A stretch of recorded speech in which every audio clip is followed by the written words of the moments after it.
Je bénirai l'Éternel en tout temps. Ses louanges seront toujours dans ma bouche. Oh, j'aime qu'on ait un problème. Et puis qu'elle est content comme ça.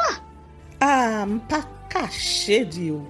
Depuis m'komanse li Bib moi chaque jour, m'senti charge problème moi yo sorti sous dom. Si c'est comme ça, moi pour aller couvrir acheter un Bible. Dégagez au marché. Mais en attendant, ou qu'attendez radio télévision d'espoir. Radio Vision d'Espoir. Oh, moi t'attendais une annonce comme ça, oui. Mais qui ça a te dit? Lecture de la Bible en un an. Une émission qui vous accompagne à la découverte des trésors cachés de la parole de Dieu sur Radio Télévision d'Espoir. Chaque jour de 11h à 11h30 du matin, excepté mercredi 5h30, 6h de l'après-midi, samedi 7h30, 8h du matin, avec les sœurs Chantal Saint-Hubert, Claude Louis Orisma. Et votre servante, Maudeline Maurice Hilaire.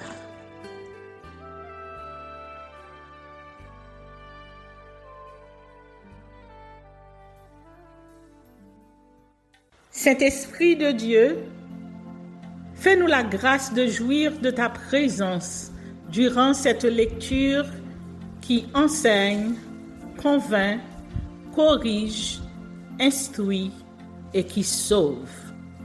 Au nom de Jésus. Amen.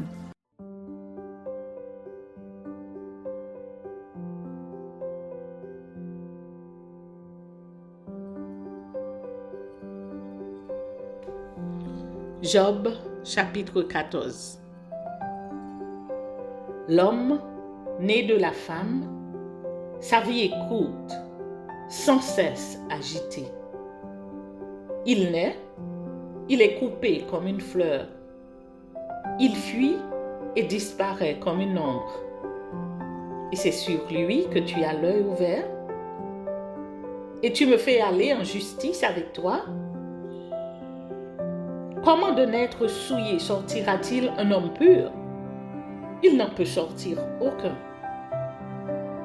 Si ses jours sont fixés, si tu as compté ses mois, si tu en as marqué le terme qu'il ne saurait franchir, détourne de lui les regards et donne-lui du relâche pour qu'il ait au moins la joie du mercenaire à la fin de sa journée. Un arbre a de l'espérance. Quand on le coupe, il repousse.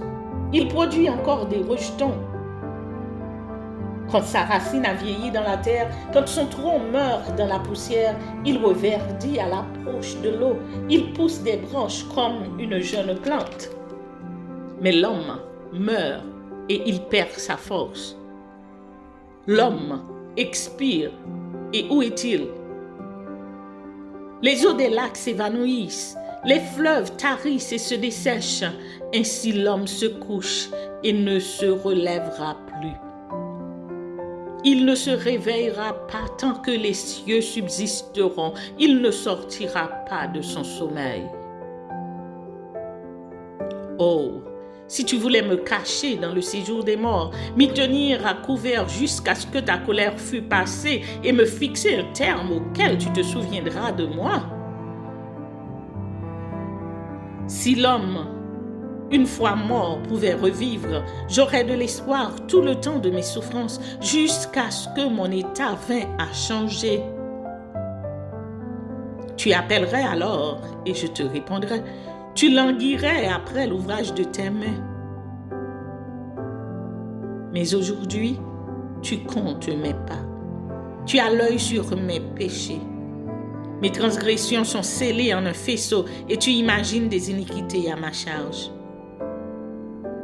La montagne s'écoule et périt, le rocher disparaît de sa place, la pierre est broyée par les eaux et la terre emportée par leur courant. Ainsi, tu détruis l'espérance de l'homme.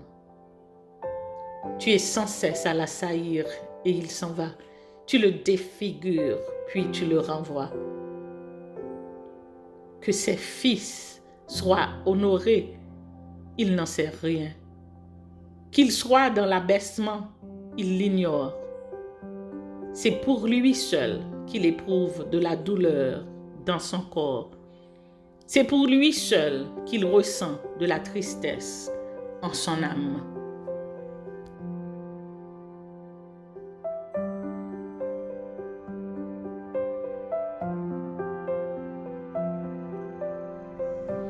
Job, chapitre 15.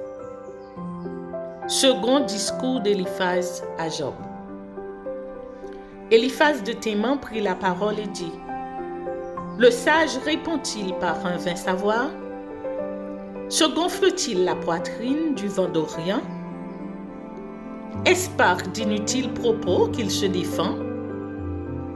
Est-ce par des discours qui ne servent à rien? Toi, tu détruis même la crainte de Dieu.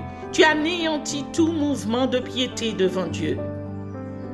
Ton iniquité dirige ta bouche et tu prends le langage des hommes rusés. Ce n'est pas moi, c'est ta bouche qui te condamne. Ce sont tes lèvres qui déposent contre toi. Es-tu né le premier des hommes? As-tu été enfanté avant les collines? As-tu reçu les confidences de Dieu?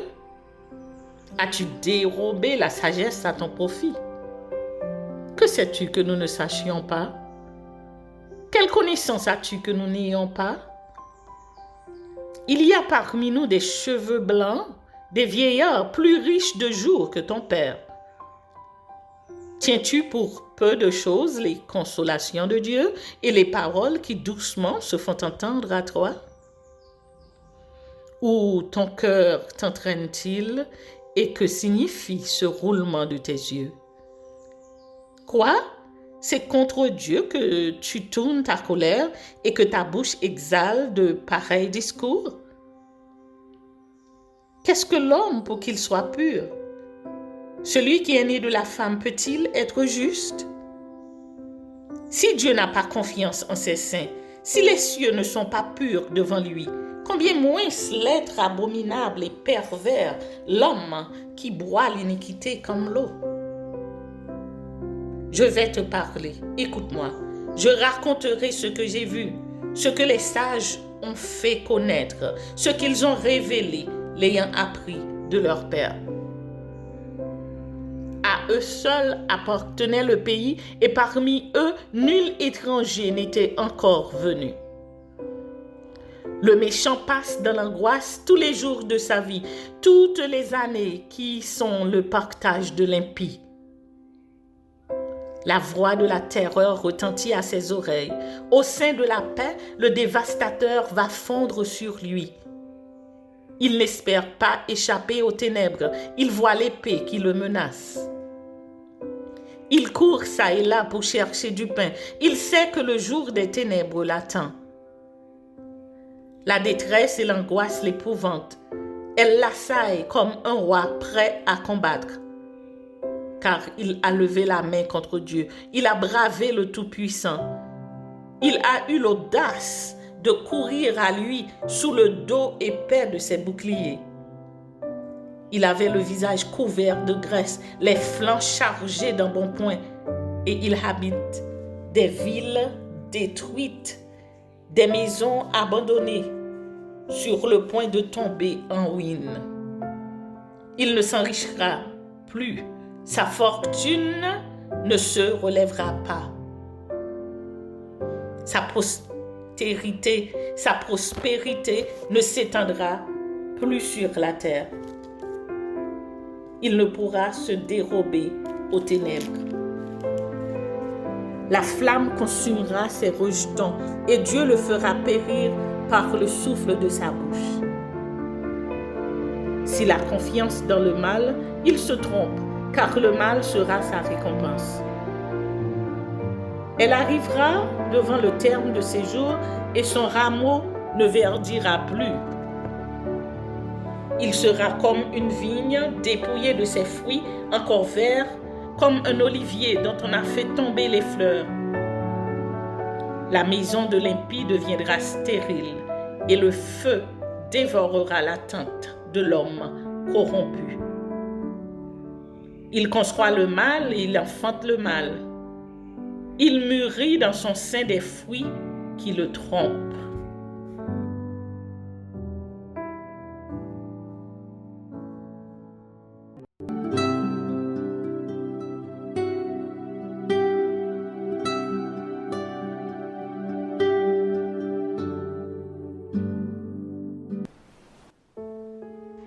Introduction au livre d'Osée. Ce livre a pour titre Osée, Salut, du nom du prophète, fils de Béhéri, qui exerça son ministère sous le règne de Jéroboam, roi d'Israël, et d'Ozias, Jotham, Akaz et Ézéchias, tous successivement rois de Juda. Les chapitres 1 à 3 relatent l'expérience conjugale d'Osée et le message qui en découle. Sur ordre de l'Éternel, Osée épousa une prostituée. Ce couple donna naissance à Jizréel, signe de châtiment de la maison de Jéhu pour le sang versé à Jizréel. Lo-Ruhamah, celle dont on n'a pas pitié, et Lo-Ami, pas mon peuple. Osée chapitre 1er. Pourtant, Dieu allait accueillir de nouveau son peuple. Israël était comme une épouse infidèle.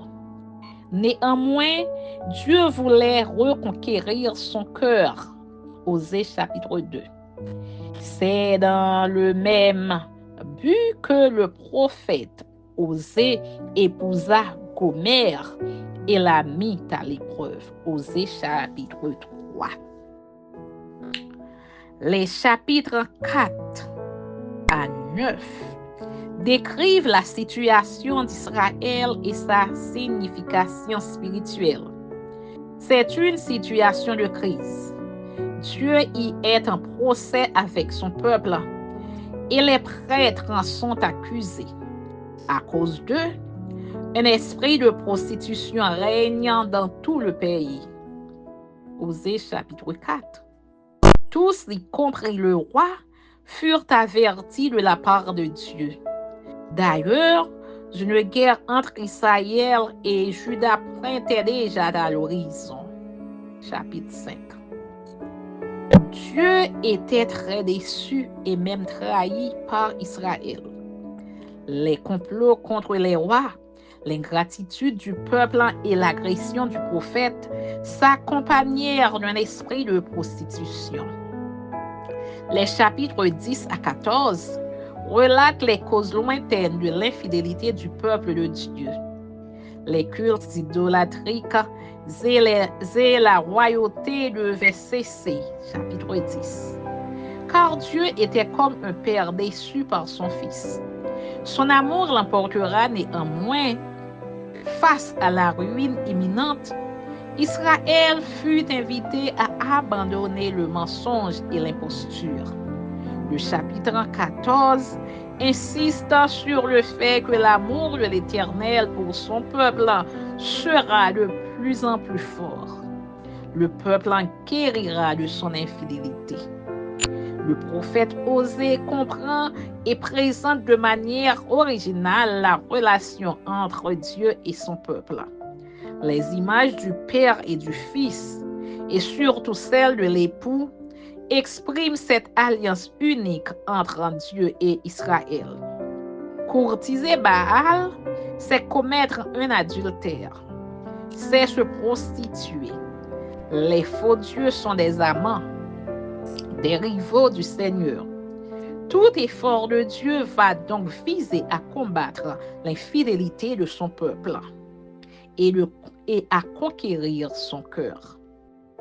Osée nous révèle que Dieu peut parfois choisir les expériences humaines, même tristes et choquantes, pour transmettre son message à son peuple. L'Éternel, à travers son porte-parole Osée, se sert d'un drame conjugal pour faire savoir à son peuple la souffrance que lui cause son infidélité. Amen.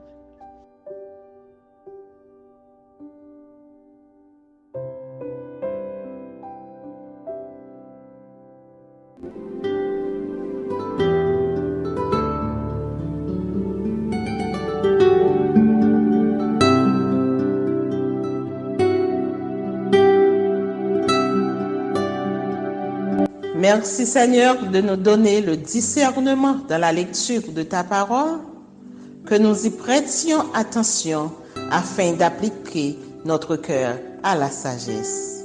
Amen. Que celui qui a des oreilles pour entendre, entende, et que celui qui lit fasse attention.